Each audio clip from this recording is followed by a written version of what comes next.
तो आज की इस वीडियो में हम देखेंगे अपना एक न्यू क्वेश्चन का नाम है find factorial of a given number. इस प्रॉब्लम को हम आइटरेटिव प्लस रिकर्सिव दोनों अप्रोचेस से देखेंगे। आइटरेटिव मतलब अपना लूप हो गया एंड रिकर्सिव मतलब रिकर्जन वाली अप्रोच हो गई, जो हमने रिकर्जन लास्ट वीडियो में पढ़ा था। दोनों अप्रोचेस से देखेंगे, सीखेंगे, ड्राई रन भी करेंगे। छोटी सी वीडियो होगी लेकिन मज़ा काफ़ी आएगा। तो सबसे पहले देखते हैं फैक्टोरियल होता क्या है। फैक्टोरियल को बेसिकली हम डिनोट करते हैं एक्सप्लेनेशन मार्क से।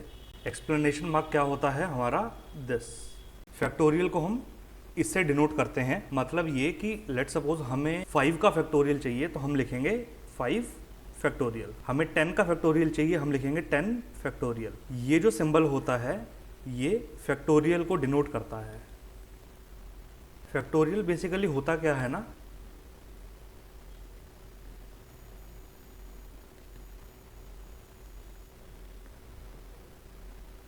Factorial is the product of all positive integers less than और इक्वल टू n। इसका मतलब ये कि हमें n कोई नंबर गिवन है, हमें n कोई पॉजिटिव नंबर गिवन होगा। फैक्टोरियल क्या होगा, जो भी हमें नंबर गिवन है उस नंबर को मिला के एंड उससे नीचे के सारे पॉजिटिव इंटीजर जो होंगे उन सब का प्रोडक्ट। कहने का मतलब ये कि लेट सपोज हमें 5 फैक्टोरियल चाहिए, तो 5 फैक्टोरियल क्या होगा, 5 से नीचे के और 5 को मिला के जितने भी पॉजिटिव इंटीजर्स हैं उन सब का product. Means 5 multiply 4 multiply 3 multiply 2 multiply 1, ये हो गया हमारा 5 फैक्टोरियल। सेम अगर हमें 7 फैक्टोरियल लिखना हुआ तो हम क्या करेंगे, 7 into 6 into 5 into 4 into 3 into 2 into 1, ये हो गया हमारा 7 फैक्टोरियल। ऐसे ही हमें 20 फैक्टोरियल लिखना हुआ तो हम 20 इंटू 19 इंटू 18 इंटू एंड करते करते 1 तक आएंगे। तो ये हो गया हमारा 20 का फैक्टोरियल। अब हमें समझ आ गया कि फैक्टोरियल क्या होता है, फैक्टोरियल को कैसे फाइंड आउट करते हैं। अब देखते हैं हम फैक्टोरियल को फाइंड करने का लॉजिक क्या होता है। सबसे पहले इसको आइटरेटिव अप्रोच से देखेंगे, यूजिंग लूप हम इसको करके देखेंगे। तो लेट सपोज हमें n की वैल्यू 5 गिवन है, हमें 5 का फैक्टोरियल चाहिए। हमें पता है कि हमें 5 से लेके 1 तक सारे नंबर्स को मल्टीप्लाई करना है। तो अगर हम 5 से 1 तक करें तब भी ठीक है, अगर हम 1 से 5 तक करें तब भी कोई प्रॉब्लम नहीं होगी। तो हम क्या करेंगे, एक अपना फॉर लूप लगा लेंगे जिसको हम i को 1 से चला देंगे। i कब तक चलेगा, जब तक i हमारा less than equal to n रहेगा, क्योंकि इक्वल टू मतलब हमें n गिवन है हमें उसको भी मल्टीप्लाई करना है। तो हमने क्या किया, i प्लस प्लस, इसके अंदर हम लोग क्या करेंगे, लेट सपोज हमने एक रिजल्ट नाम का वेरिएबल ले लिया, इसको इनिशियलाइज कर दिया 1 से। इस रिजल्ट में हम क्या करेंगे, result equal to result multiply i। तो हमने ये कर दिया, ये इस कोड से हमारा फैक्टोरियल निकल जाएगा इजीली। इसको एक बार ड्राई रन करके देखते हैं कि ये कोड वर्क कैसे करेगा। हमें n की वैल्यू 5 गिवन थी, हमने क्या किया, रिजल्ट नाम का वेरिएबल हमने ले लिया, इसकी इनिशियल वैल्यू है 1। अब हमने क्या किया, फॉर लूप चलाया i इक्वल टू 1 से लेके, i की वैल्यू है 1। हमने कंडीशन चेक करी, i हमारा लेस देन है n के, i 5 से छोटा है, तो हम क्या करेंगे, result is equal to result into i। Result है 1, i की वैल्यू है 1, आउटपुट आया 1। इस आउटपुट को हम अपने रिजल्ट में स्टोर करा देंगे। रिजल्ट को मैं r लिख देता हूँ यहाँ पे, रिजल्ट हो गया हमारा 1। अब हमने क्या करा, i प्लस प्लस, मतलब i की वैल्यू 1 से हटके 2 हो गई। हमने फिर से कंपेयर किया, 2 हमारा लेस देन है 5 के, कंडीशन ट्रू होती है, तो हम क्या करेंगे, result equal to result into i। Result की वैल्यू लास्ट वैल्यू क्या है 1 इंटू i की वैल्यू क्या है 2, आउटपुट आया 2। हमने इस आउटपुट को रिजल्ट में स्टोर कर दिया। अब हमारे रिजल्ट की वैल्यू हो गई 2। फिर से हम चेक करेंगे, i को हमने किया प्लस प्लस, i 2 से हटके 3 हो गया। हमने फिर से कंपेयर किया, 3 हमारा लेस देन है 5 के, लेस देन के केस में हमने क्या किया, result equal to result into i। Result की लास्ट वैल्यू क्या है 2 इंटू i की करंट वैल्यू क्या है 3 2 ज़ा 6। इस चीज को हमने रिजल्ट में स्टोर कर दिया। अब नए रिजल्ट की वैल्यू हो गई 6। अब हम अगेन क्या करेंगे, हमने i को प्लस प्लस किया, i 3 से हटके हो गया 4। हमने कंडीशन चेक करी 4 इज लेस देन 5, तो हमने क्या किया, result equal to result into I. पुराने रिजल्ट की वैल्यू है 6 इंटू करंट आई की वैल्यू है 4, आंसर आया 24। हमने रिजल्ट में 24 डाल दिया। रिजल्ट को अपडेट करने के बाद हमने क्या किया, आई को प्लस प्लस किया, आई की वैल्यू 4 से हटके हो गई 5। हमने अगेन यहाँ से कंडीशन चेक करी, 5 is less than equal to 5, n की वैल्यू हमें 5 गिवन थी, i है 5 is equal to 5, condition true होती है, तो हमने क्या किया, result equal to result into i। Result की वैल्यू क्या है 24 इंटू आई की वैल्यू क्या है 5।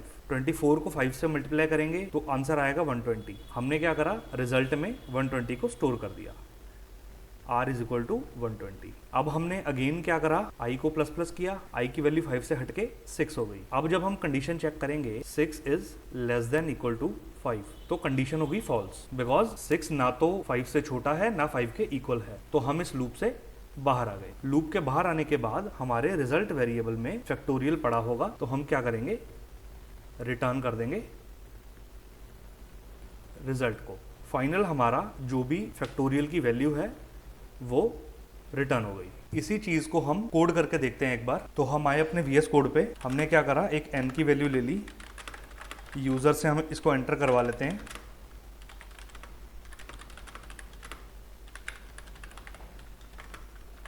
वैल्यू को सी इन करवा लिया n के अंदर। अब हम क्या करेंगे, अपने फंक्शन को कॉल कर देते हैं, फाइंड फैक्टोरियल नाम का हमने फंक्शन बना ली, इसमें हमने अपने n की वैल्यू पास कर दी, जिस भी वैल्यू का हमने फैक्टोरियल फाइंड आउट करना है। ये फंक्शन हमें फैक्टोरियल रिटर्न करेगा और एक इंटीजर वैल्यू रिटर्न करेगा, तो इसको स्टोर करने के लिए भी हमारे पास इंटीजर होना चाहिए। हमने एक रिजल्ट नाम के वेरिएबल में इसको स्टोर कर लिया। जो भी हमें आउटपुट आएगा हम इसको सी आउट करवा देते हैं, फैक्टोरियल ऑफ n इज, हमने एक वेरिएबल ले लिया n, यूजर से उस वेरिएबल को इनपुट करवा लिया, फंक्शन कॉल कर दिया उस नंबर के साथ जिसका हमें फैक्टोरियल चाहिए। अब ये फंक्शन हमें जो भी वैल्यू रिटर्न में देगा उसको हमने रिजल्ट नाम के वेरिएबल में स्टोर करवा लिया एंड उसको प्रिंट करवा दिया। अब हम अपने फंक्शन पे काम करते हैं, ये फाइंड फैक्टोरियल वाले फंक्शन पे। ये हमें इंटीजर वैल्यू रिटर्न में देगा, हमने लिख लिया इंट फाइंड फैक्टोरियल, हमें इनपुट में n की वैल्यू आ रही है। हमने क्या देखा था कि हम सबसे पहले एक वेरिएबल ले लेंगे जिसमें हम अपने फैक्टोरियल को अपडेट करते रहेंगे। उस वेरिएबल का नाम हमने ले लिया रिजल्ट इक्वल टू 1। इसके बाद हमने क्या किया था, फॉर लूप चलाया, 1 से ले लिया less than equal to n तक हमें लूप चलाना है, बिकॉज हमें फैक्टोरियल में n को भी इंक्लूड करना है। i प्लस प्लस हमने क्या देखा था, result is equal to result multiply i। हमारा जो भी फैक्टोरियल होगा इस लूप के बाद रिजल्ट में स्टोर हो चुका होगा। एट द एंड हमने रिटर्न कर दिया हमारे रिजल्ट को। अब एक बार देखते हैं इस कोड को रन करके। यूजर ने हमें वैल्यू दी 5, आउटपुट आया फैक्टोरियल ऑफ 5 इज 120, बिल्कुल ठीक। अब एक बार फिर से रन करते हैं। यूजर ने अब की बार वैल्यू दी 7 का फैक्टोरियल हमारे पास आया 5040। अगर हम देखें कि 7 का फैक्टोरियल हमारे पास 5040 कैसे आया, और आया तो सही आया कि नहीं। 7 का फैक्टोरियल क्या होता है, 7 इंटू 6 इंटू 5 4 3 2 एंड 1। 5 का फैक्टोरियल हमने देखा 120 होता है। अब 120 को जब हम 6 से करेंगे तो हमारे पास आएगा 720। 720 को जब हम 7 से करेंगे तो हमारे पास आंसर आएगा 5040। इसका मतलब हमारा फैक्टोरियल बिल्कुल ठीक निकल रहा है। तो ये थी हमारी अप्रोच फैक्टोरियल को फाइंड आउट करने की यूजिंग आइटरेशन मेथड। तो अब देखते हैं इस प्रॉब्लम को हम रिकर्जन से कैसे सॉल्व करेंगे। इसकी रिकर्सिव अप्रोच एक बार चेकआउट करते हैं। सबसे पहले फंक्शन बना लेते हैं, ये हमें फैक्टोरियल रिटर्न करेगा। इसका नाम रख देते हैं फैक्टोरियल। इनपुट में इसको एक वैल्यू मिलेगी जिसका फैक्टोरियल हमें फाइंड आउट करके रिटर्न करना है। फैक्टोरियल हमने क्या देखा था, हमें लेट सपोज n 5 गिवन है तो फैक्टोरियल होगा 5 इंटू 4 इंटू 3 इंटू 2 इंटू 1, हम 1 तक करेंगे। और एक मेन पॉइंट क्या होता है कि अगर 0 का फैक्टोरियल कोई पूछे तो 0 का फैक्टोरियल बाय डिफ़ॉल्ट 1 होता है। ये एक हमारा बेस केस में यूज आने वाली चीज़ है। हमने क्या देखा, हम 1 तक मल्टीप्लाई करेंगे तो हमारा इसका बेस केस क्या बनेगा। अगर हम यहाँ लिख दें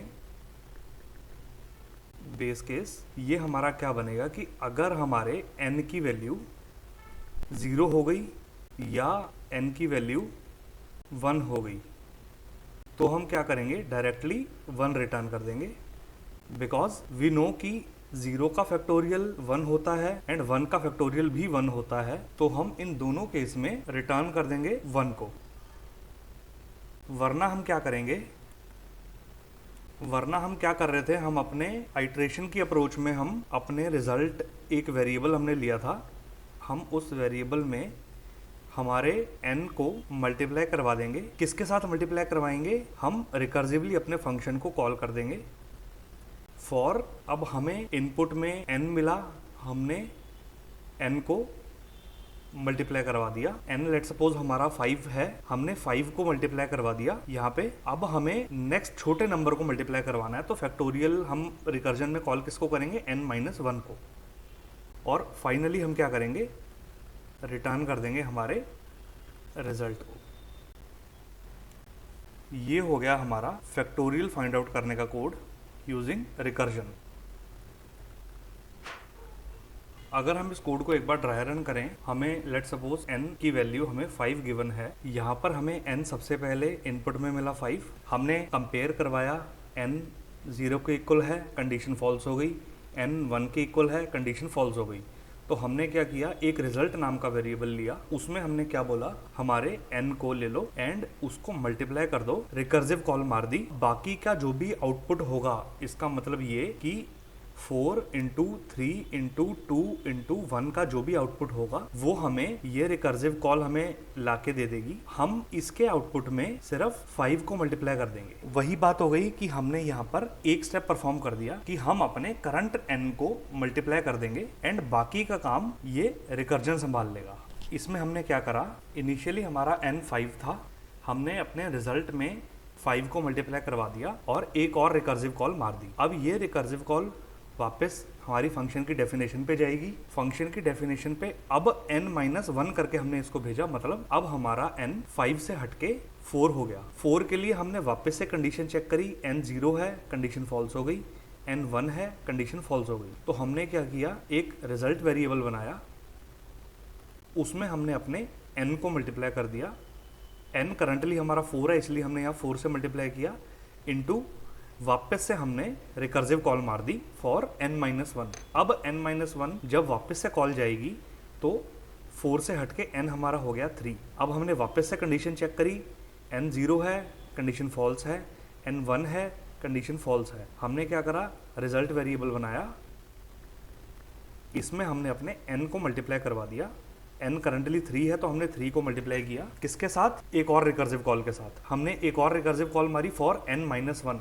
n क्या था, 3, कॉल जाएगी 3-1 2 के लिए। अब 3 से हटके n की वैल्यू हो गई 2। हमने फिर से चेक किया, n 0 है, कंडीशन फॉल्स हो गई, n 1 है, कंडीशन फिर से फॉल्स हो गई। हमने क्या किया, एक बार फिर से रिजल्ट वेरिएबल बनाया, इसमें हमने अपने करंट n को मल्टीप्लाई किया। करंट n है 2, हमने 2 को मल्टीप्लाई कर दिया, किसके साथ किया, एक और कॉल दे दी। ये कॉल अब जाएगी 2-1 1 के लिए। अब n की वैल्यू 2 से हटके 1 हो गई। अब जब हम जाएंगे, हमने सबसे पहले बेस केस चेक किया, n 0 है, कंडीशन फॉल्स है, n 1 है, तो अब ये 1 और ये 1 मैच कर गए आपस में, कंडीशन ट्रू हो गई। हमने क्या किया, रिटर्न 1 कर दिया। इसका मतलब ये कि हमने इस कॉल को, ये जो हमारी ये वाली कॉल है, हमने इस कॉल को 1 दे दिया। अब ये कॉल क्या करेगी, 2 इंटू 1 किया, मतलब आंसर आया 2। हम नेक्स्ट लाइन पे गए, रिजल्ट को रिटर्न कर दिया। ये 2 हमने पिछली कॉल में दे दिया। पिछली कॉल में क्या गया, 3 इंटू 2, आंसर आया 6। इस वाली कॉल ने हमें 6 दिया, हमने पिछली कॉल में 6 को रिटर्न कर दिया। यहाँ पर 6 आ गया, 6 इंटू 4, आंसर आया 24। 24 को हमने लास्ट कॉल में यहाँ पे रिटर्न कर दिया। यहाँ पर मल्टीप्लाई हो गया 24 इंटू 5, आंसर आया 120। इस फंक्शन की फाइनल कॉल, ये फैक्टोरियल फंक्शन की फाइनल कॉल दी थी मेन मेथड ने। तो हमारा ये जो 120 है ये मेन मेथड को रिटर्न हो जाएगा और हमारा जो 5 था इनपुट में जो यूजर ने दिया था उसका फैक्टोरियल हमारा निकल गया 120। ऐसे ये रिकर्जन कॉल हुआ था। एक बार हम रिकर्सिव कॉल स्टैक बना के इस प्रॉब्लम को वापस से समझते हैं। सबसे पहले हमारे स्टैक में मेन फंक्शन आया होगा। मेन में यूज़र से हमने वैल्यू ली थी, यूज़र ने n की वैल्यू दी 5। उसके बाद हमारे मेन फंक्शन ने फैक्टोरियल फंक्शन को कॉल किया। फैक्टोरियल में n की वैल्यू पास हुई 5। देन हमने बेस केस को कंपेयर किया। बेस केस में हमारा n 0 भी नहीं है इनिशियली, n हमारा 1 भी नहीं है इनिशियली, तो हम चले गए एल्स के केस में। एल्स में एक रिजल्ट वेरिएबल बना, उसमें हमने क्या करा, n को मल्टीप्लाई कर दिया। इस वाली कॉल में रिजल्ट में 5 आया एंड इसको हम मल्टीप्लाई करेंगे। हमने अब कर दी नेक्स्ट कॉल। नेक्स्ट कॉल हमें जो भी आउटपुट देगी हम उससे अपने 5 को मल्टीप्लाई कर देंगे। रिकर्सिव कॉल में वापस से फैक्ट फंक्शन कॉल हुआ। इसमें अब n की वैल्यू हमने -1 करके भेज दी थी, n हो गया 4। 4 के केस में हमने क्या करा, वापस से कंडीशन चेक करी, n 0 नहीं है, n 1 नहीं है। हम आ गए एल्स केस में। एल्स के केस में एक रिजल्ट नाम का वेरिएबल बना। इस रिजल्ट में हमने क्या बोला कि 4 को मल्टीप्लाई कर देंगे। मल्टीप्लाई किसके साथ करेंगे, जो भी रिकर्सिव कॉल हमें आउटपुट में देगी। तो हमने नेक्स्ट रिकर्सिव कॉल मारी। नेक्स्ट रिकर्सिव कॉल हमारी गई for n is equal to 3 के लिए। हमने फिर से बेस केस चेक किया, n 0 नहीं है, n 1 नहीं है। हम आ गए अपने एल्स के केस में। एल्स के केस में हमने रिजल्ट को एक वेरिएबल बनाया। उसमें हमने क्या बोला, हम 3 को मल्टीप्लाई कर देंगे जो भी हमें इसके बाद वाली रिकर्सिव कॉल आउटपुट में देगी। तो हमने फिर से एक रिकर्सिव कॉल मार दी। अब की बार जो हमने रिकर्सिव कॉल मारी वो हमने मारी n इक्वल टू 2 के लिए। अब n इक्वल टू 2 के केस में वापस से बेस केस दोनों फॉल्स हो गए। हम एल्स के कंडीशन में आ गए। एल्स की कंडीशन में हमने रिजल्ट वेरिएबल बनाया और हमने क्या बोला, रिजल्ट में हम हमारे 2 को मल्टीप्लाई कर देंगे जो भी इसके बाद वाली कॉल हमें आउटपुट में देगी। तो हमने फिर से एक कॉल मार दी। ये कॉल अब हमने मारी फैक्टोरियल, इसमें n की वैल्यू है 1। अब जब हम बेस केस चेक करेंगे, n हमारा 1 हो गया, बेस केस ट्रू हो गया, तो हम रिटर्न कर देंगे 1। तो हमने क्या करा, इस कॉल ने अपनी पीछे वाली कॉल को 1 रिटर्न कर दिया और ये कॉल हमारे स्टैक से हट गई। इस कॉल ने क्या करा, इस कॉल ने क्या बोला था कि हम 2 को मल्टीप्लाई कर देंगे पिछली कॉल के आउटपुट से। पिछली कॉल का आउटपुट आया 1, हमने 2 को मल्टीप्लाई कर दिया 1 से, आउटपुट आया हमारे पास 2। इस 2 के बाद हमने क्या किया, रिटर्न कर दो रिजल्ट को। इस कॉल के लिए n इक्वल टू 2 वाली कॉल के लिए आउटपुट है 2, तो हमने इस आउटपुट को पिछली कॉल में रिटर्न कर दिया। यहाँ पर आ गया 2 एंड ये कॉल भी हमारी हट गई स्टैक से।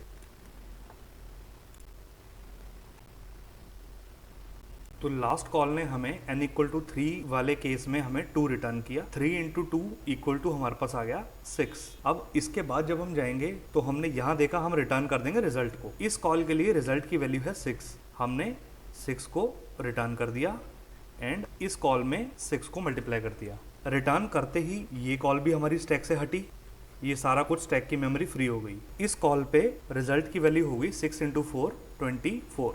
24 को हमने अपनी पिछली कॉल में रिटर्न कर दिया, तो यहाँ पर आ गया 24। 24 रिटर्न होने के बाद ये कॉल भी स्टैक से हटी, ये सारे वेरिएबल जितने भी थे ये सब फ्री हुए।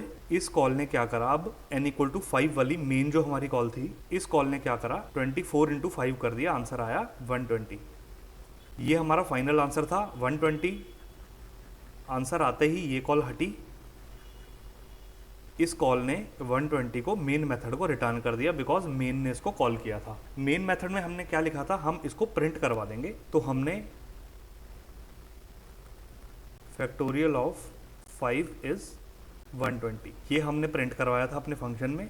इसको प्रिंट करवाते ही मेन मेथड भी हमारे स्टैक से हट गया। हटने के बाद अब हमारा सारा स्टैक जो है वो अगेन एम्प्टी हो गया एंड हमें जो भी हमारा डिजायर्ड आउटपुट था वो हमें मिल गया। तो ऐसे हमारे इस रिकर्सिव फंक्शन ने काम किया। अब इस फंक्शन को हम एक बार कोड करके देखते हैं हमारे VS कोड पे। तो ये जो फंक्शन था ये था हमारा आइटरेशन वाला मेथड। अब हम लिखते हैं फैक्टोरियल यूजिंग रिकर्जन। ये फंक्शन हमें हमारा फैक्टोरियल रिटर्न करेगा। हमने क्या किया, फैक्टोरियल RE लिख दिया, मतलब रिकर्जन। इनपुट में हमें n मिला। बेस केस हमने क्या देखा था कि हम अगर हमारा n 0 आ गया या फिर अगर हमारा n 1 हो गया तो इन दोनों केस में हम 1 को रिटर्न कर देंगे। वरना हम क्या करेंगे, हमने एक रिजल्ट नाम का वेरिएबल ले लिया, इसमें हमने क्या बोला कि एक स्टेप हम परफॉर्म करेंगे। एक स्टेप क्या परफॉर्म करेंगे, हम अपने n को मल्टीप्लाई कर देंगे। n को हमने मल्टीप्लाई कर दिया, बाकी का काम सारा रिकर्जन करेगा। हमने वापस से रिकर्सिव फंक्शन को कॉल किया फॉर n-1 एक छोटे इनपुट के लिए। अब रिकर्जन हमारा सारा काम करके वापस आ जाएगा, हम कुछ नहीं करेंगे, एट द एंड हम अपने रिजल्ट को रिटर्न करवा देंगे। ये हमारा सिंपल सा कोड था यूजिंग रिकर्जन। इसको कॉल करते हैं यहाँ पे फैक्टोरियल RE। हमने अपने रिकर्जन फंक्शन को कॉल किया, ये हमने प्रोग्राम को रन किया। रन पे हमसे इसने मांगा कि वैल्यू डालो, वैल्यू हमने 5 दे दी, तो हमारा फैक्टोरियल ऑफ 5 इज़ 120। अब एक बार हम 6 डाल के देखते हैं। 6 का फैक्टोरियल होता है 720, तो इसने हमें दे दिया 720। इसमें हम एक चीज़ और कर सकते हैं, इसके बेस केस में हमें 0 तक हमें इसको पहुंचने ही नहीं देना। इसमें हम ये भी कर सकते हैं कि अगर हम इसको लिख देंगे, अगर हमारे n की value less than equal to 1 हो गई तो हम रिटर्न कर देंगे। जैसे ही हमारा n 1 हो गया, 1 रिटर्न कर देंगे। इसको फिर से एक बार रन करते हैं। 5 का फैक्टोरियल 120 आ रहा है, बिल्कुल ठीक। 6 का फैक्टोरियल 720 आ रहा है, ये भी ठीक। तो हम चाहे इक्वल टू 0 और इक्वल टू 1 कर लें, या फिर हम लेस देन इक्वल टू 1 कर लें, बात एक ही है, कोड हमारा सेम चलेगा। आई होप आपको ये वीडियो समझ आई होगी। अगर समझ आई हो तो लाइक कर देना, कमेंट कर देना, शेयर कर देना अपने फ्रेंड्स एंड फैमिली के साथ। आप मेरे से सोशल मीडिया प्लेटफॉर्म्स पे भी कनेक्ट कर सकते हो। मेरे इंस्टाग्राम का, लिंक्डइन का लिंक आपको नीचे डिस्क्रिप्शन में मिल जाएगा, आप वहां से मुझे कनेक्ट कर सकते हो। एंड चैनल को सब्सक्राइब कर लेना। Thank you so much.